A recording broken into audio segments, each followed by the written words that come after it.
do you need more information? How would you go about psychoanalyzing me? I'm curious what your perspective is. Oh, I'm already done. I had you pegged within like 5 seconds. Okay. Hit me with it. Yeah. All right. Yeah. So you're like you're an individual who knows what you're thinking at all the time. In fact, you can't even stop thinking. And you're actually the smartest guy in the room typically, but you usually don't give yourself credit like that because sometimes you can be quite self-deprecating as a result of that. The reason why is because your core fear is based on whether or not people actually like you or accept you, right? You're the smartest motherfucker around, but sometimes you end up developing Dunning-Kruger effect, which is the smart people think they're dumb and the dumb people think they're smart. But you're actually one of the smart guys that sometimes may think you're dumb, or at least you probably did in your youth and probably don't do so now.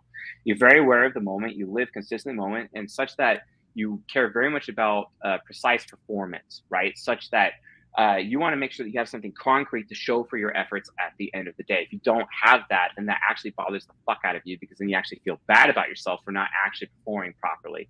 And you end up feeling guilty for actually wasting so much time and not actually getting something fucking accomplished, because where your worry exists is based on what you accomplish, what you achieve, if you have enough credentials, if you have enough credibility. Why the fuck is anyone actually going to listen to me when everyone else is already talking about all these things at the same time, which is where your worry exists, essentially. You also, the most innocent part about you is what you want and what you desire. It's kind of like almost childish to a point, but you generally know what you want all the time, almost like a little kid. And it's like as if you have like this liquid luck about you and you can like get through almost any situation. You find yourself in a dangerous spot, and then for some reason, by some fucking miracle, you're always able to get out of that dangerous situation at any time because you're a very tactical individual. Not the most strategic, but very tactical. If you get into a freaking situation, you're able to get yourself out of that situation basically just as quickly as you got in. And then it's like, oh shit, that was a close call. So like you're kind of like the master of close calls, essentially, you know, which is pretty cool. What's up, big man? So I got a 2.5-year-old in here with me right now, and he and then also here's the thing though, but like you're very critical towards your own effort, right? And sometimes you end up feeling like or thinking that you're not doing enough, right? And that's another thing that like really, really bothers you. So sometimes you push yourself to do a lot of effort, and so it's sometimes can seem like feast or famine between like high effort versus like no effort, right? And then what you're unaware of the most psychologically is you're unaware of consequences. You can see immediate reactions to decisions that you make because you can bend the physical environment against against your will, or bend your will, basically bend the physical environment around it. But in terms of long-term prognostication, long-term predictions, you have a really hard time doing that. The reason why is because you can see everything that could happen, but you don't know how to prioritize it. You don't know what's the most probable. You can see, infinite possibilities, but I don't know which one is most likely to occur. And that can end up blowing up in your face as well. And then the worst part about you, it's called introverted feeling demon. It's basically where you're extremely hard on yourself, like really hard on yourself, to the point where sometimes, you by default believe you're not a good person unless someone else is sympathetic towards you or validating you and your ideas.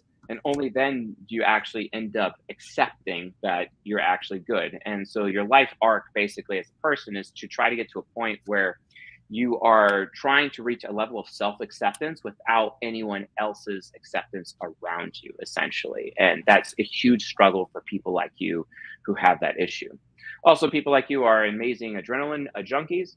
The things that you want the most out of life: power, but also validation, so that your ideas are validated, because that helps you fight that Dunning-Kruger effect that I talked about, which is the smart people thinking that they're dumb, which is a bullshit assumption in my opinion, especially because when you're in the room, you're the smartest one of the fuck in the room because you literally can solve all the problems. And when people come to you and ask you for help, that's what really makes you happy. And the one thing that could really unlock your happiness in life is if you allow yourself to basically become a teacher, which you kind of technically are, given that you're a content creator anyway. But teaching is what really makes you happy. Helping others, especially potentially men, is really what makes you happy ultimately. And it's what motivates you to get out of bed in the morning, essentially. And if it doesn't already, it will eventually, because as you grow into what is your subconscious. And your subconscious is this big time teacher, this big time mentor. And you want to be able to mentor so many people at the same time and improve their lives, because that's basically your life's purpose, is basically improving other people and solving problems, essentially. So yeah, that's just a nutshell. Yeah, I took some notes. I think you got about 70% of it correct, 70, 75. Okay, so I didn't write down all the things I agree with you on, but I think you kind of saw me nodding when you hit on something that I thought was accurate. Okay, so I'll just go through the list. I think it's like 5 or 6 things that I don't agree with. Number one, I don't care about credentials. I've never cared about credentials. I've often made the argument that like college doesn't make you any smarter, and yeah, I've never given a shit about credentials. Okay, then if you've never cared about credentials, then what I would say in response to that is that while you may not care about credentials for yourself, you may worry about whether or not other people are credentialed or at least qualified to say what they say, which is also another expression of that. So that might be the alternative to that one. Qualified in the sense that they have the knowledge and experience, not so much that they went to the proper university or Yeah, whatever. yeah, you're like my cousin who's like, "Oh, Chase, it's really nice that you read that book, but where's your life experience to back it up, bro? Like, I'm not gonna listen to some fucking book that you read and you're gonna tell me all about it if I don't see you actually living the contents of that book and that you're getting success from that book. So shut the fuck up." Like that's his that's his reaction. Yeah, yeah. If we change it to that, sure. Okay, so then the second one's probably a bigger one that I disagree with. I used to care about being liked when I was younger. That was actually a huge thing for me, but it hasn't been Yeah, like that in almost a decade. I don't care about being liked. I really don't, unless it's people I'm close to. It is important to sign of me that maturity, people I'm man. really close to, but I don't care if like random people like me or not. It's never mattered to me. I've never really sucked. I've never really been seeking that validation.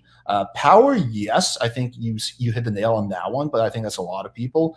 Validation, not so much. Power is not my only though goal or not my only motivator. I do legitimately believe in the stuff I believe and say, and I do like having an impact and influence. But power is definitely part of it for sure. Money has never been part of it. I would say that Same. I'm pretty good at long-term predictions. I would say I made mistakes, of course, but I wouldn't say I'm bad at long-term predictions. And probably the biggest thing I would disagree with is I never ever believe I'm not a good person. I always believe I'm a good person, no matter what happens, or at least it's been like that for the last like decade or so. So that one I would say I totally disagree with. Uh, I wouldn't also say Well, teaching. how old are you? I'm 34. Oh, okay, so that makes a lot of sense because my description is like match like typically someone who's more closer to the youth, but I also work with tons of people who are much younger than me. I mean, I've only met a few people in my audience who are actually younger than me because I'm like 37, so it's like you know, it's very rare that I find someone in my community who's older than me. So that's Yeah, fair. but yeah, no, I definitely don't think that I ever believe I'm not a good person. I would say that I wouldn't say teaching makes me like the happiest. I enjoy it, but it's not my main motivator. I would say my main motivator, like I said, is probably influence and power, and just being able to share the things that I am extremely convinced of, whether that's dating related, gender dynamics related, politics related, life health related, whatever. I just legitimately am like convicted. Well, not everything. The things that matter. Yeah, Let's be the things honest. that I feel like I'm knowledgeable about. Like, there's obviously things that like I don't have strong positions on. Like, you want to talk like astrophysics or whatever. Like, I'm not gonna like really have a strong position. But yeah, the things that are like relevant to me are the things that I focus on. But yeah, I'd say like solid like 70% or so. You hit the nail on the head.